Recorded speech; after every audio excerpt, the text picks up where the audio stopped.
Welcome in. I'm Ceymone, and in this edition of Everything Coming, I'm going to cover the changes coming in Year 8, Season 3 of Rainbow Six Siege. This video will include screenshots and clips, but it is designed to be an equally listenable experience. There will be timestamps and chapters if you're looking for something specific. Without further delay, let's kick off Everything Coming, Operation Heavy Mettle. The roadmap hasn't significantly changed between Season 2 and Season 3. Operation Heavy Mettle will be introducing, as promised, Quick Match 2.0, player commendations, a rework of the Operator Frost in the mid-season patch, and more. Season 4 is still slated to introduce features including but not limited to a new map, the Defender AI playlist, and a rework to shield operators. Operation Heavy Mettle will be introducing the latest attacker to the operator lineup. Hailing from South Korea, Bo-Ram Choi, codename Ram, will be bringing in her experience from an extremely competitive all-female unit of the South Korean Special Forces. Ram is the epitome of the operation's name, Heavy Mettle.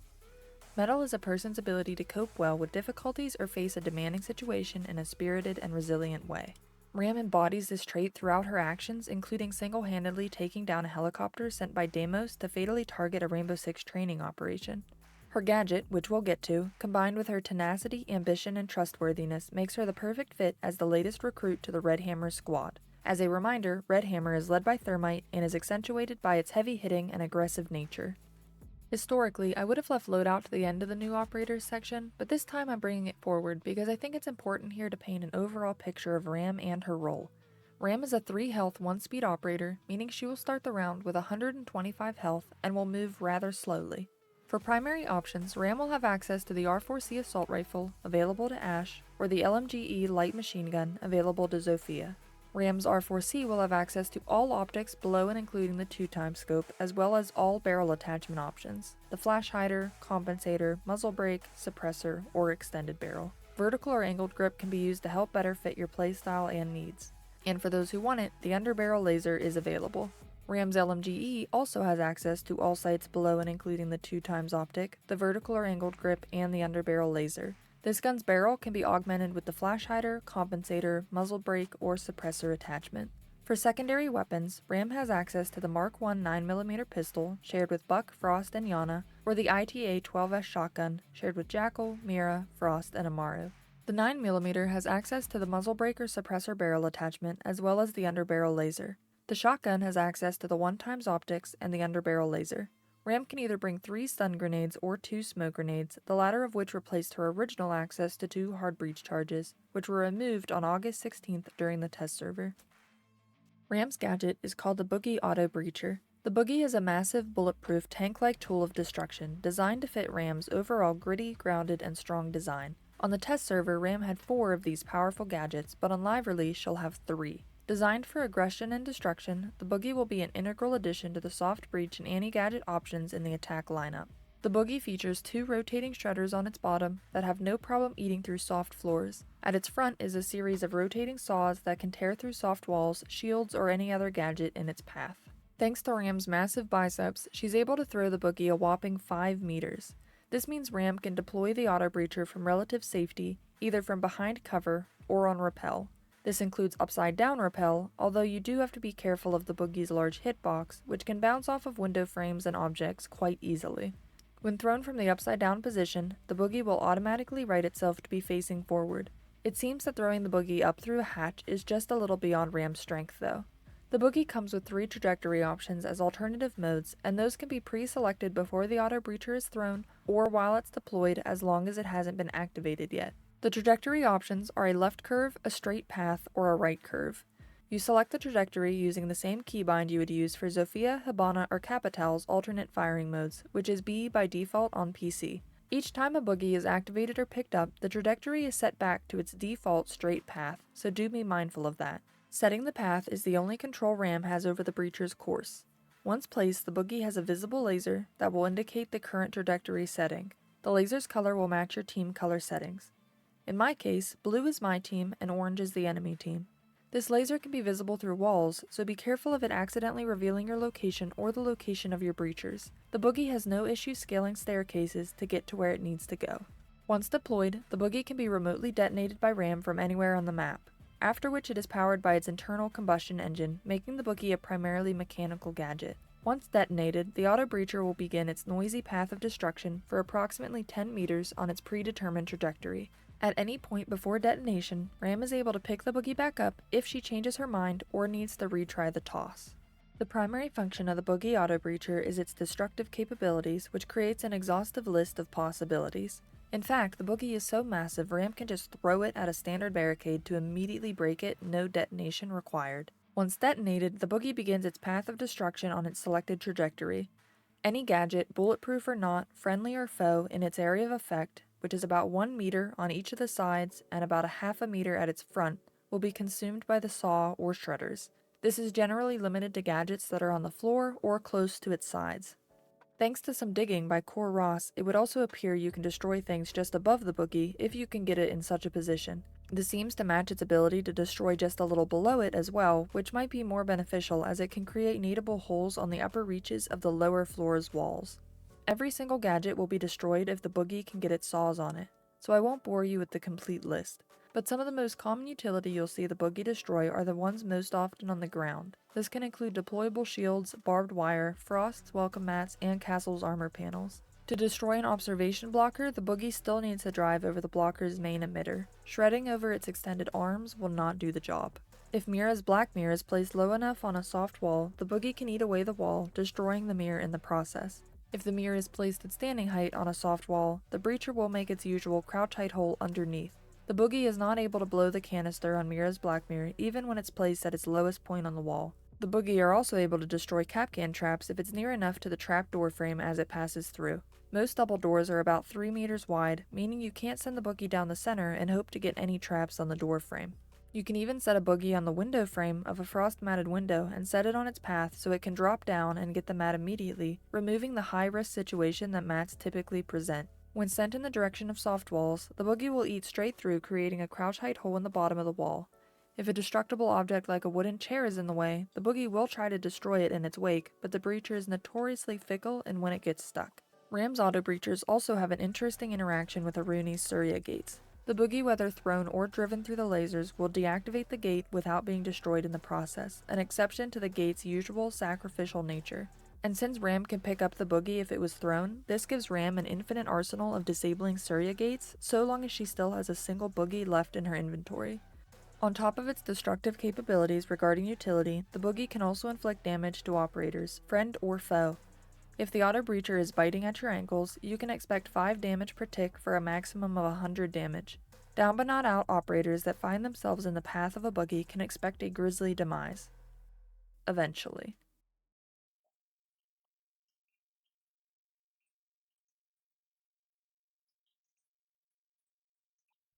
The hostage can also take damage from the boogie. Ram synergizes well with many attacking operators, and a certain level of teamwork should be executed to ensure Ram can achieve the maximum potential of her destructive capabilities. Given her ability to throw a boogie through a barricade to destroy it, Ram can quick breach, similar to Sledge or Osa, although she may spend some extra time picking the boogie back up. In certain situations, this could open the door, pun intended, to stealth or rush entries due to the minimized sound cue. It is notable that Ram, Sledge, and Osa are all 1-speed operators, so they'll take the longest to get to that barricade in the first place. Generally though, nothing about Ram is stealthy or quiet, neither herself nor her gadget.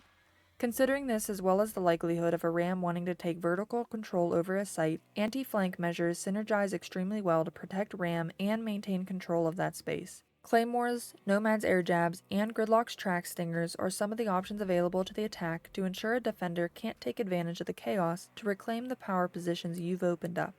Montaigne cannot use his shield to block or control the boogie. Instead, it will cause the guard break animation and hurt Montaigne in the process, so I don't recommend trying it. Ram's auto breachers also synergize well with the attack's goals by providing noise suppression. This is what it sounds like to be in the general area of a boogie on a rampage.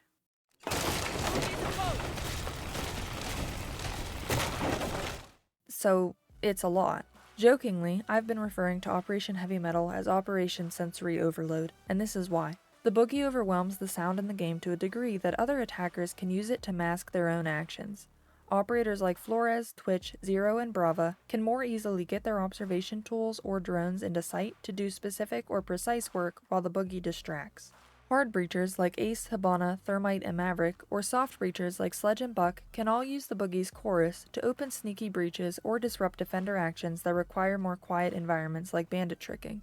I think Maverick in particular is presented a unique opportunity to get free kills in the disarray. The chaos can also suppress the movement of stealth or rush operators like Amaru and Nook. Much like Gridlock's track stingers, the auto breachers can also be utilized to mask the sound of the diffuser being planted. Can you hear the plant going down in this clip?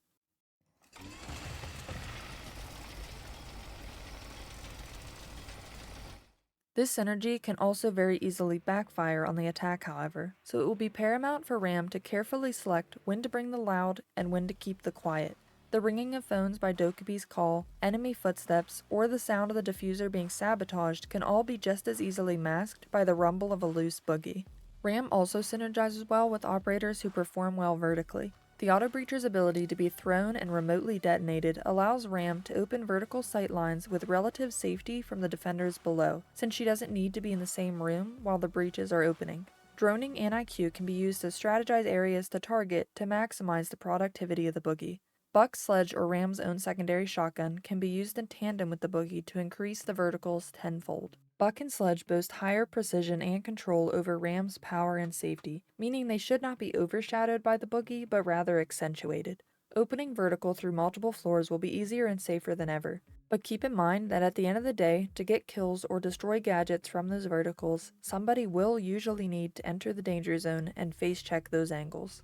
The boogie has the added benefit of masking the noise of these other verticals being opened, as previously mentioned, which may garner kills on distracted or rotating defenders. Bandit tricking in particular will be heavily impacted both by the relative ease of opening the ceiling above him as well as the sheer amount of noise. Someone may not even need to peek the verticals since tricking requires such unbroken concentration on the bandit's part that he may fail to trick out of fear of the verticals or just because he couldn't hear which wall to trick. The final major synergy group is regarding map control by combining Ram's verticality with operators that can cut off escapes or maintain control of space. When the ceiling rapidly begins to disintegrate, many defenders' instinct will be to move to safer ground and reposition for a retake rather than an anchor strategy. Flank watch operators like Grim, Gridlock, and Nomad can limit defenders' abilities to move freely or escape the areas being opened by Ram. Lion's EE1D can be utilized to force defenders to choose between being tracked or holding their ground under an open ceiling. Sens can use their ROU projector system to control horizontal sightlines while Ram controls and opens vertical ones. Ying's Candelas, particularly their ability to be deployed through soft floors, can be used to blind the defenders in sight, rendering them particularly vulnerable while the boogies open vertical angles. Fuze can be combined with Ying or used on his own to cluster charge verticals to clear the space before or while verticals are being opened, ensuring the space is evacuated by the explosions and then claimed and controlled by the verticals. With Ram, the siege maps are your playground when it comes to the endless list of possibilities that the boogie auto breachers open up to you. I couldn't possibly cover them all here, and part of the fun is discovering your own, but here are some of my favorites so far. On the Oregon map, you can send the boogie into bunker, like so, to destroy utility and elbow. On Bank, once the basement hatches are opened, you can send a boogie into Red Hall or the other hatches to destroy utility, move defenders, or create noise for the drop. Masking hatch drops is also heavily utilizable on theme parks' roof hatches. Sending the boogie into Border's office window can barrel through office and archives, floors, and walls, creating rotations along sight lines and verticals on bathroom and workshop.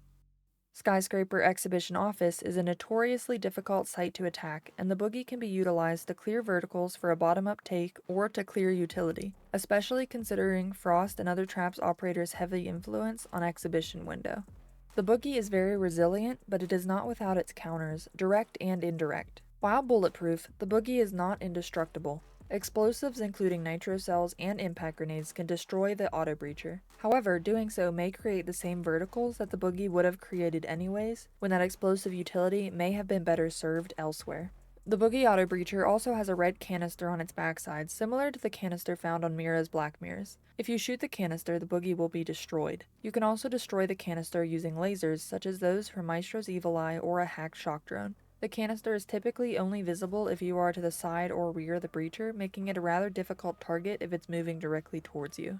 Another option to counter Ram is to prevent her from accessing the area in the first place or retaking the space quickly. This is similar to how you would counter a buck, sledge, or Fuze by stopping them before they can start or delaying them long enough to give your team enough time to readjust to their presence. Essentially, the goal is to outposition or kill her before she can do too much damage, or only as much as you want. Trap operators like Fenrir, Thorn, and Kapkan can trap vertical areas to hopefully catch out a ram who is tunnel visioned on her goals.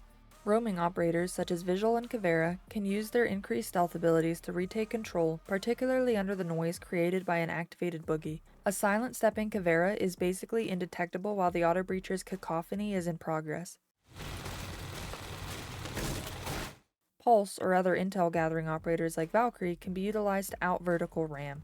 Solus can also see the boogie when it is in Ram's hands and up until it is activated, at which point it is mechanical and no longer detectable. If the boogie is thrown through one of Alibi's prismas, Ram's position will be pinged to defenders. However, if the boogie rampages through one, it will be destroyed before it can reveal Ram's location. The final major option in countering Ram is to slow or impede her progress. While the boogie is powered by a combustion engine, it still has a remote detonation. This means that between the time Ram places it and successfully presses the detonation button, the boogie can be jammed by mute signal disruptors or temporarily disabled by the bulletproof camera's EMP dart. If Ram herself is under the effect of an EMP or mute jammer, it will not prevent her from detonating the boogie, which is consistent with other operators with remote detonators like Fuze. These are likely very temporary measures to impede the auto breacher, but it can buy valuable time. Once the boogie is detonated, it cannot be jammed and is immune to EMPs because it is running on a combustion engine at that point. While she may be able to throw her boogie through normal wooden barricades, she cannot throw it through Castle's armor panels, nor can she throw them through Azami's Kiba barriers. Ram would either need to manually break the sturdy barricades via melee strikes or activate and expend a boogie to destroy them. If the panel or barrier is on a window that has a windowsill, you are able to balance the boogie on the sill and activate it to destroy the utility that way if so desired. Azami can also utilize her barriers to plug up holes that Ram has created, but depending on what kind of damage we're talking about, it may be like putting chewing gum on an iceberg-sized hole to plug the leak. It's also important to note some of the gadgets we think might counter Ram, but actually don't. Mozzie Pest will not trigger for or affect the boogie auto breachers since there's no onboard system for them to hack. Barbed wire will not slow down the boogie's path of destruction and will be destroyed in the process. Electricity from Kaid's Electroclaw or Bandit's batteries will not destroy the boogie either, so they cannot be used to protect gadgets like Deployable Shields. The small explosion and fire from Goyo's Vulcan canister will not destroy the auto breacher, no matter how close it is. And unfortunately, Oryx cannot dash at the boogie to destroy it either.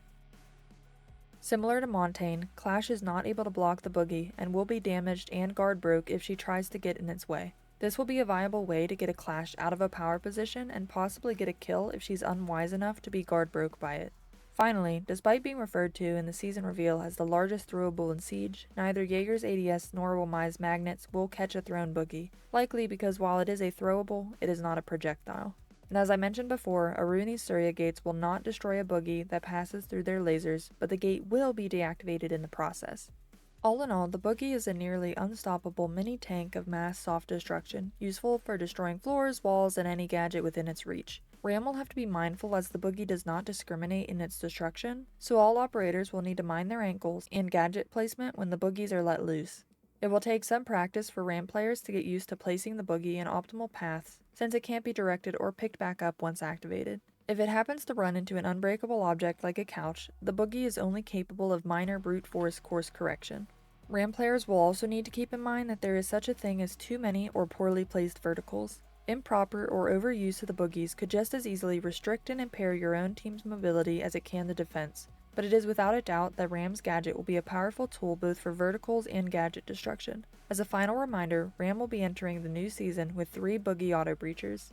Ram's gadget and loadout combined make her an unstoppable force that can put constant pressure on the enemy.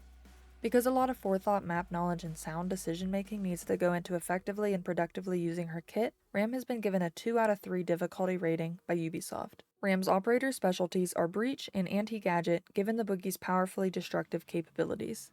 With her powerful primary options, access to a secondary shotgun, flashes or smokes, and the auto breachers, I see Ram as a particularly powerful operator for top-down approaches, although this does not preclude her from a coordinated bottom-up take, given her ability to remotely detonate her gadget.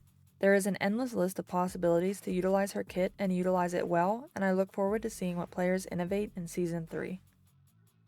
Operation Heavy Mettle will be introducing a variety of balancing updates to operators, weapons, and gadgets. In this section, I'll be covering the changes coming to deployable shield interactions, Grim, Lesion, and the shotgun weapon class. Historically, shotguns haven't been the most reliable tool in Siege, both in their ability to create consistent rotations and their capability of killing operators in a predictable manner.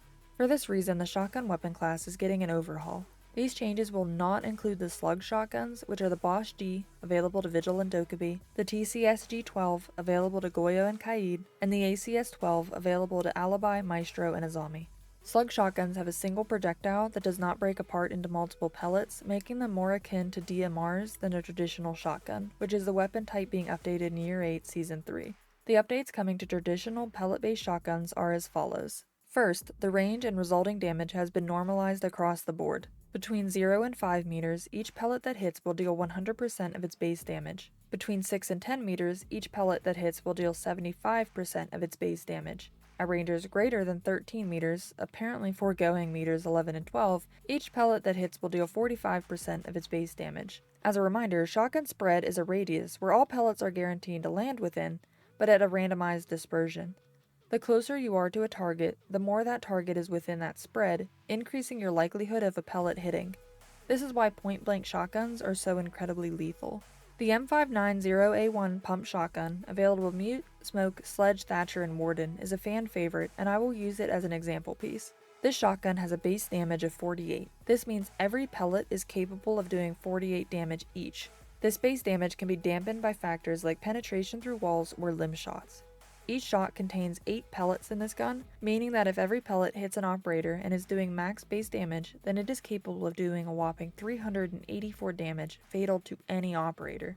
In the updated system, a pellet from an M59 shot would do 48 damage under 5 meters, 36 damage between 6 and 10 meters, and about 22 damage at ranges greater than that. Greater distance means the target takes up less of the spread's real estate, reducing the chance of a pellet landing on the target in the first place. Regarding spread, hipfire spread has been revisited and redistributed across the board, lending to a more consistent experience. The ADS spread has also been improved. Historically, aiming down sight has always resulted in a tighter spread, meaning the pellets land closer to each other, but Heavy Mettle will increase this. Both of these enhancements lead to a more consistent behavior, but also adds a layer of decision-making in aimed shotguns. It is now easier to miss an operator who's right in front of you if you've made the decision to aim down sights and miss, because the pellet spread is so tight. Making the choice to hipfire or ADS is more conscious and meaningful. Operators can equip the optional laser underbarrel attachment to tighten the hipfire spread. If a shotgun pellet hits an operator's head, it will be granted a headshot modifier, which will deal 1.5 times the damage after the range modifier has been calculated. For the M59 example, this means a pellet hitting a head will do 72 damage at 0 to 5 meters, 54 damage at 6 to 10 meters, and approximately 33 damage beyond that. If all 8 pellets of the M59 were to hit an operator's head at a distance under 5 meters away, the base damage of 384 increases to 576. As you can see, the headshot modifier adds a substantial amount of damage to the equation, but also relies on hitting a smaller target and breaking the habit of aiming at larger body areas like the chest when firing shotguns. In general, traditional shotguns will have more precision when aiming down sights, which increases their ability to kill. They will have more destruction when hip firing, increasing their ability to create rotations. Furthermore, if you are hip firing while moving, you will do the maximum amount of destruction possible, as moving will increase the spread. This means that kill power and destruction power are on a spectrum. On one end is when an operator is standing still and aiming down sights. Killing power is maximized on this end of the spectrum.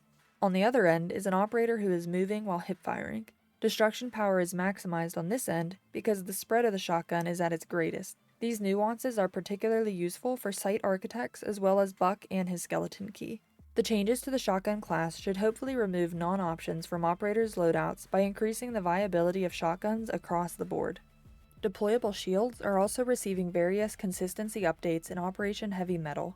The current defenders who have access to the deployable shield has not changed and include Clash, Echo, Ella, Frost, Pulse, Recruit, Tachanka, Thorn, and Warden. The first update to shields is that striking the shield with a melee hit will shatter the bulletproof windows. In the test server, this seemed to only work from the concave side of the shield and not the convex side. It's unclear at this point if this was intended.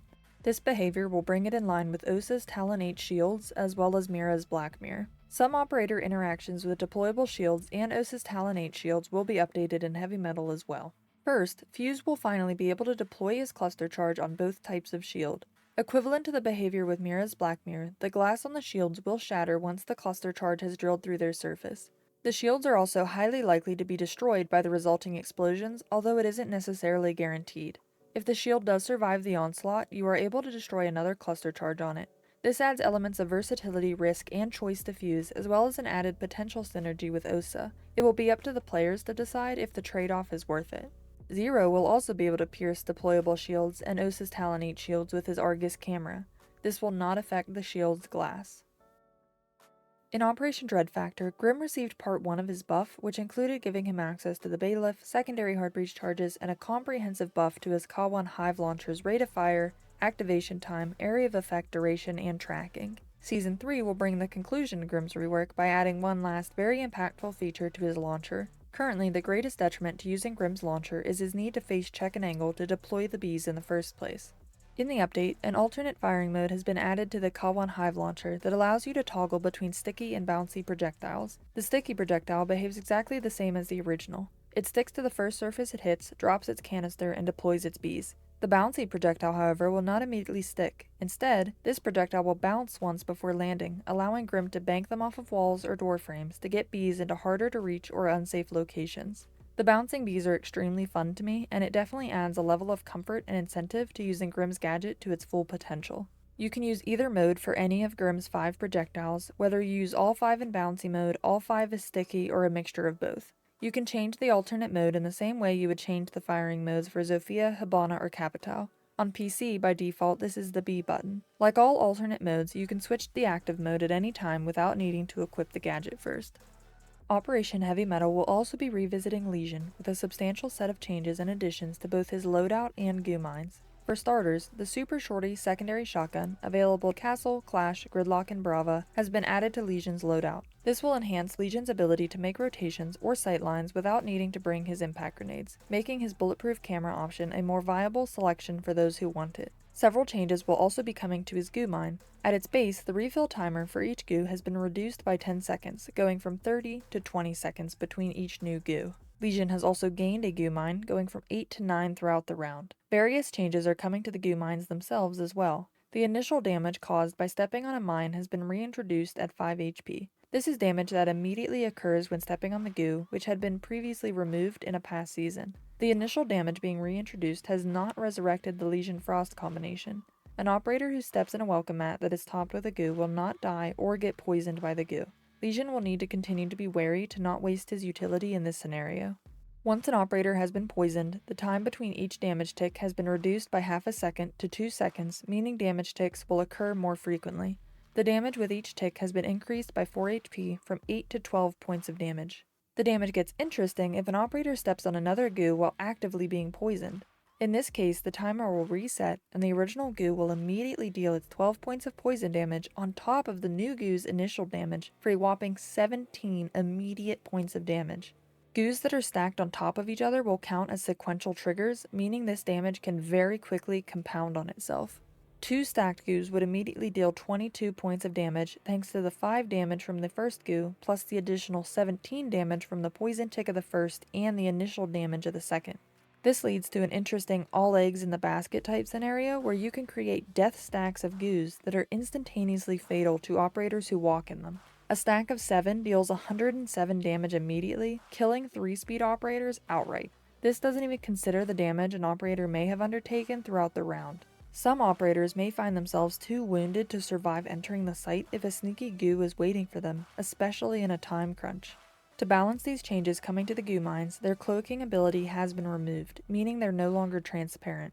However, they are still pretty small and can be easily overlooked in high traffic or high risk areas. A brief area of effect feedback radius has been added to the goo mine when deployed so Lesion can get a better idea of optimal placements. Since the cloak was the only electronic component of the mine, the goo mine is now considered a mechanical gadget. This means that it cannot be detected by IQ, it cannot be hacked by Brava, and they are unaffected by EMPs. Lesion will no longer be able to see the placed mines on his HUD regardless of how close he is to them.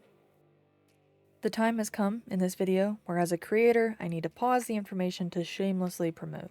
If you found this information useful so far, please consider liking and sharing this video with your friends. If you want to see videos for future seasons, consider subscribing.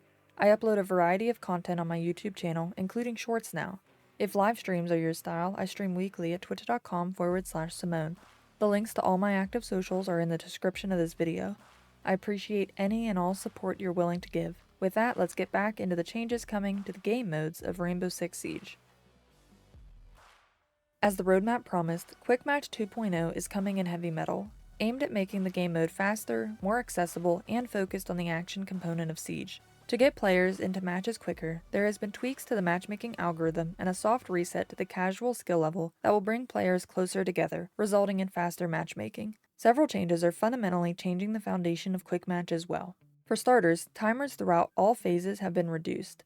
The operator pick phase has been reduced by 10 seconds from 30 to 20 seconds long. If the round doesn't involve a round swap, as in you have back-to-back attack rounds or back-to-back defense rounds, the pick timer is further reduced to 15 seconds. In addition, while it wasn't in the patch notes, on the test server, if a round didn't involve a role swap, your previously played operator would be automatically selected for you at the start of the pick phase. The preparation phase, used for site setup and droning, has been reduced by 15 seconds, going from 45 to 30 seconds. Changes such as the objective locations immediately being revealed to attackers at the start of the round, as well as a new feature called pre-setups in the bomb mode, will alleviate some of the time crunch that could result in this phase being shorter. The action phase has been reduced by 15 seconds, going from 180 to 165 seconds. These changes will allow players to have a game mode where they can still have the objective-based side of Siege, but in an expedited way, where they care less about site setups and strategy, and more about getting into gunfights and executions as quick as possible. Site pre-setups are one feature being added to the bomb objective in Quick Match 2.0 that is designed to expedite the preparation phase so that players can get into the action quicker rather than spending time doing what are oftentimes repetitive site setups. Pre-setups are automatic deployments of reinforcements, rotations, and sightlines that are done as soon as you've loaded onto the map during the preparation phase. Each bomb site has 2 variations, and the variation will be picked randomly at the start of the round. The setups are largely data-driven, based on the most common actions in the community, and there will still be some agency on the player's part to use the remaining reinforcements that the pre-setup doesn't use. Sometimes these pre-setups don't make a whole lot of sense, but I'm hoping they continue to improve the algorithm.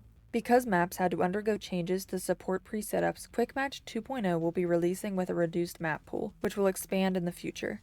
The map pool coming into Heavy Mettle will include Bank, Chalet, Clubhouse, Coastline, Consulate, Favela, House, Nighthaven Labs, Tower, and Villa. The reworked Quick Match will also be introducing a safeguard to the beginning of the action phase that will provide a safer approach to the building. This feature is called Attacker's Protection and includes a 10-second maximum invulnerability at the start of the action phase that protects attackers from being killed immediately out of spawn. The protection will end early if you enter the building. 10 seconds isn't a long time, but if you hustle, you can guarantee that you won't be immediately benched by a runout or spawn peek. This invulnerability does not apply to defenders at any time. In addition to the initial invulnerability, the red walls that prevent defenders from exiting the building in the preparation phase have been extended 10 seconds into the action phase. This not only stops defenders from running out, but it also prevents them from throwing utility outside while it is active. They can still shoot attacker utility like drones. After the 10 seconds, everything is back to normal and the red walls drop. At that point, defenders can run out, spawn peek attackers who use their 10 seconds to drone or watch TikToks, and place utility outside. It is extremely important to note that both pre-setups and Attacker Safeguard will only exist in Quick Match. You'll still have to be very mindful of spawn peeks or runouts during every second of a ranked game's action phase. The new Quick Match will include a clearance level requirement of 10, meaning new players will not have their first experience in this expedited mode.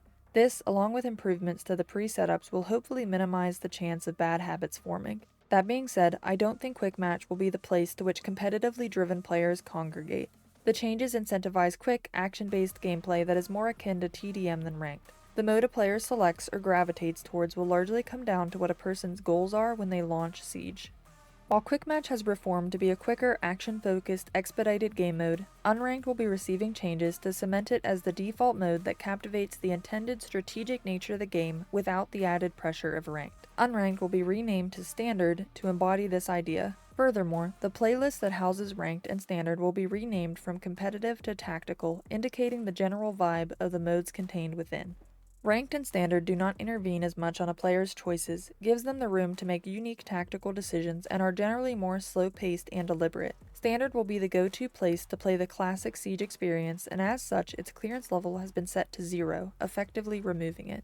However, just because Standard is not being expedited as much as Quick Match is, it is receiving some changes to alleviate some waiting time. The overtime rounds in a Standard game will be reduced from 3 to 1. This means if a game ends up on 3-3 overtime in a Standard game, the team that wins the next round will win 4-3. Furthermore, both the map ban phase and the operator ban phase are being removed. This will get players into the game quicker, as well as maintain diversity in the game, allowing players to play a wide range of maps and any combination of operators. The map pool is also no longer locked to match the Ranked map pool.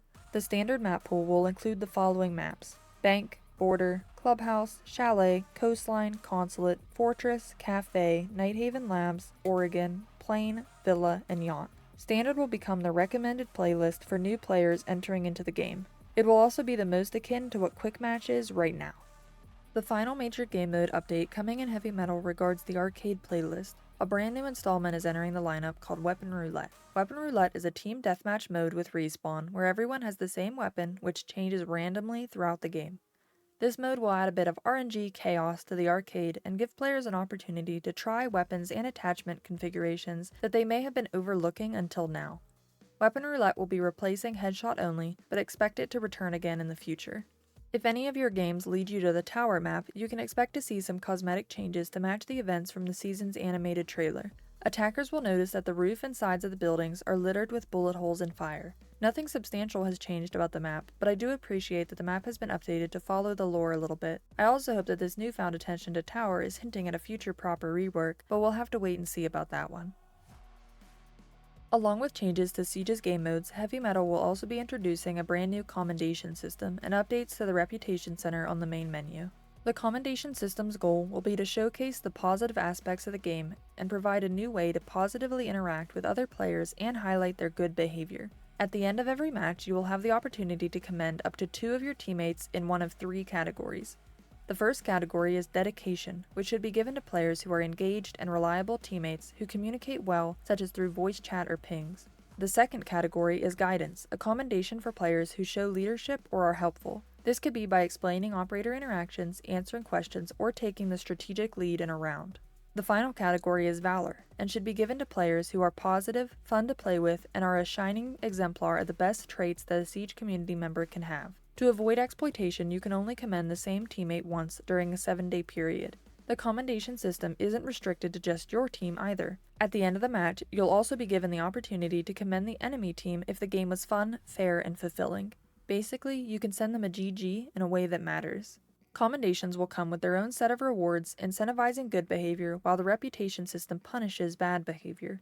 Any player engaged with the commendation system during the season will receive a mid-season alpha pack drop of epic rarity. Furthermore, players who have been frequently commended in recent matches, showing consistent good behavior, will receive a streak status.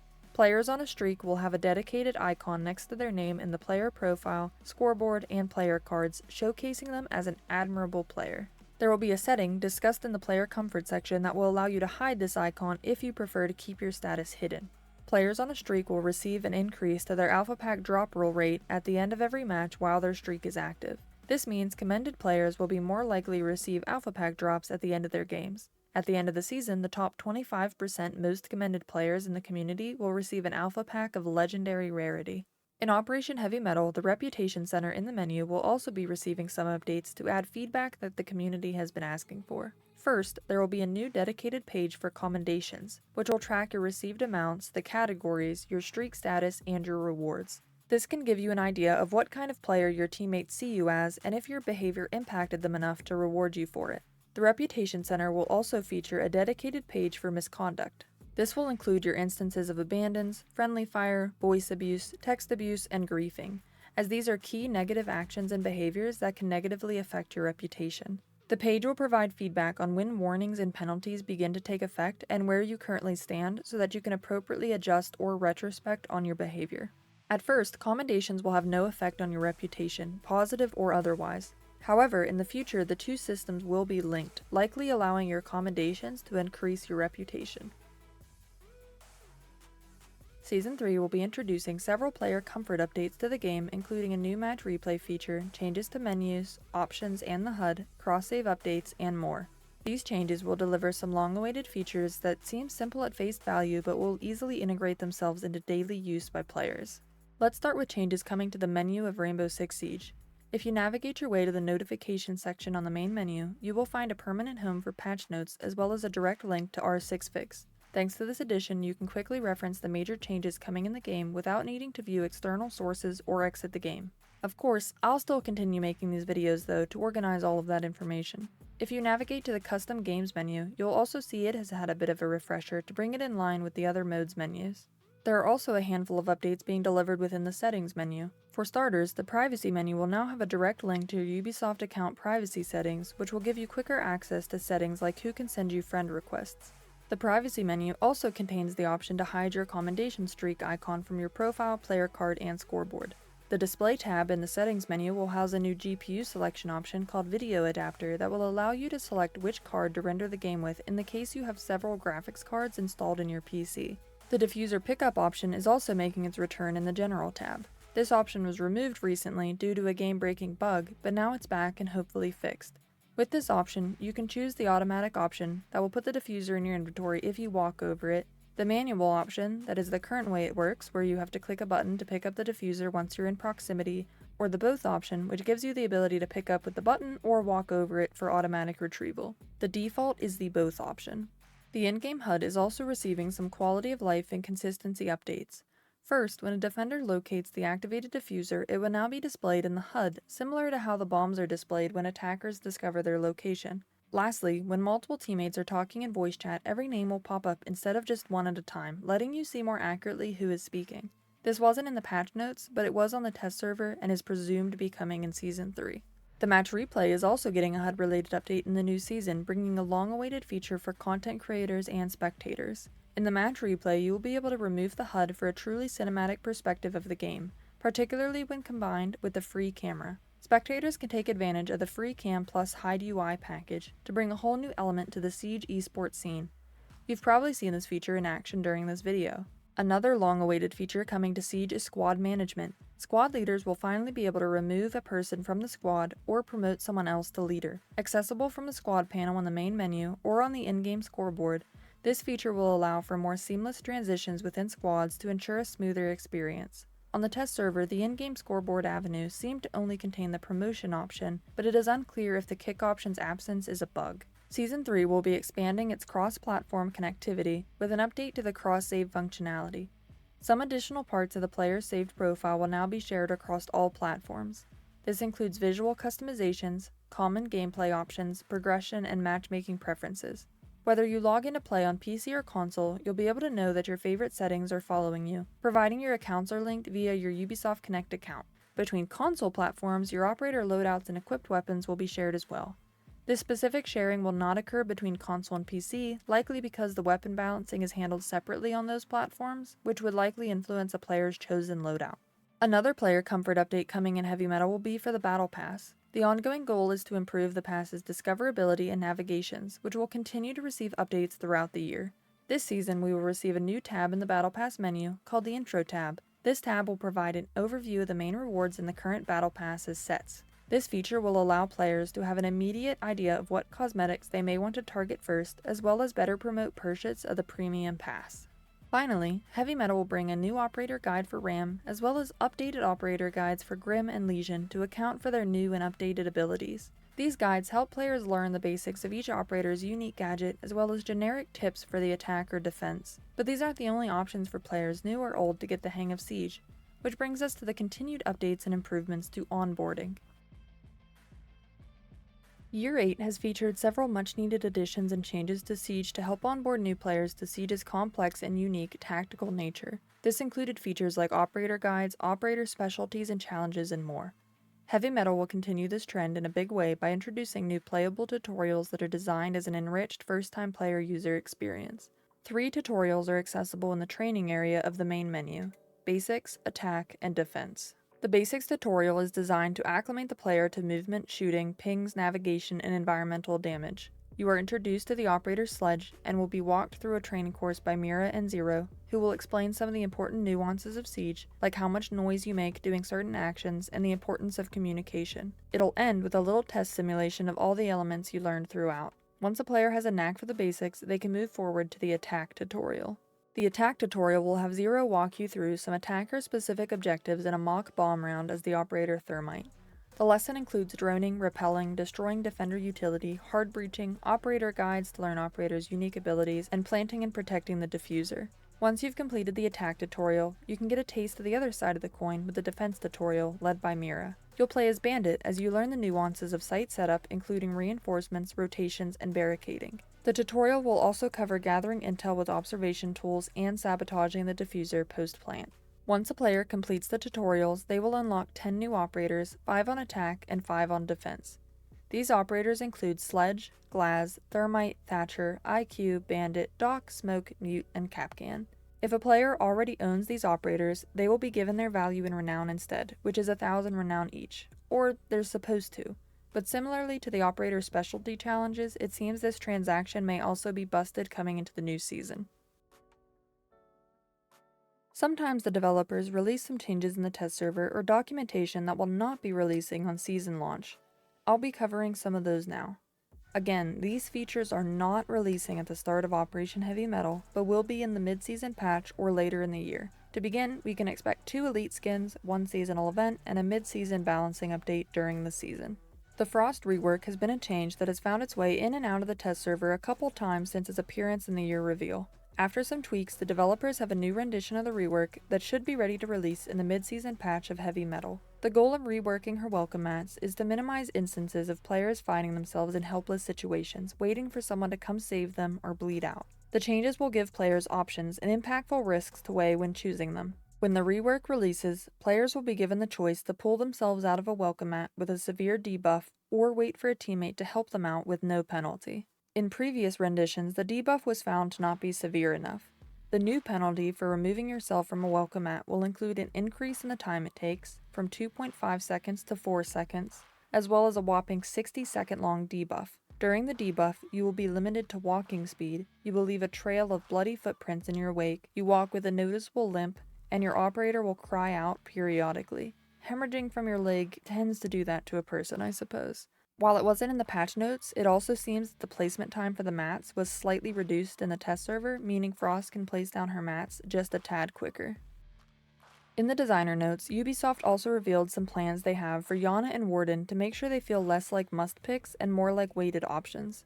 Yana's access to frag grenades and Warden's 1.5 optic and the general power of that optic on defender loadouts were identified as the key target areas. The mid-season patch will be aimed to allow greater operator diversity in the short term, likely by removing these operators' access to these items, or by enhancing other operators' loadouts to incentivize their own pick rate. However, the balancing team acknowledges that shuffling around utility is not a sustainable solution. Therefore, a parallel solution will be worked on to adjust the balance of both frag grenades and the 1.5 optic as a whole, allowing them to limit their use of binary changes such as this operator loses it, that operator gains it. To continue this conversation, Ubisoft released an article from the balancing team covering their plans for Year 8 and beyond. This article touched on the frag grenade and 1.5 issue again, noting that, quote, while your attachment choices should be meaningful, it shouldn't drive your operator pick, end quote. In general, the balancing team's goal for the remainder of Year 8 will be to reduce jack-of-all-trade operators, as well as enhance the tactical side of Siege. The focus will come back in on gadgets and utilities and make running and gunning more difficult and risky. Yana, Azami, Warden, Solus, Blackbeard, and Recruit are all named in this article as operators that don't feel quite right, so we can expect some balancing coming to them in the future. The shield rework is still slated to arrive in Season 4, furthering the idea of reducing helpless situations and should make shield operators more consistent to play with and more consistent to play against. Year 9 will bring a change to Azami's Kiba barrier to decrease their robustness and, quote, give attackers the option to play more aggressively against her, end quote. We can expect those changes to arrive in a lab update to the test server for community testing. In conclusion, Season 3 Operation Heavy Mettle will be bringing several impactful changes to the game, including a powerful new attacker, a commendation system, updates to various game modes, several operator buffs and the shotgun rework, a brand new arcade mode, and much, much more. Operation Heavy Mettle is scheduled to release on Tuesday, August 29th. RAM will be available to premium Battle Pass holders on season release and will become available for purchase with Renown or R6 credits to everyone else 2 weeks later on September 12th. I appreciate everyone who has watched or listened to this video. These videos take a lot of time and effort to do, and all I ask is if you found it helpful, please consider sharing, liking, and subscribing. And with that, this is Ceymone, signing off.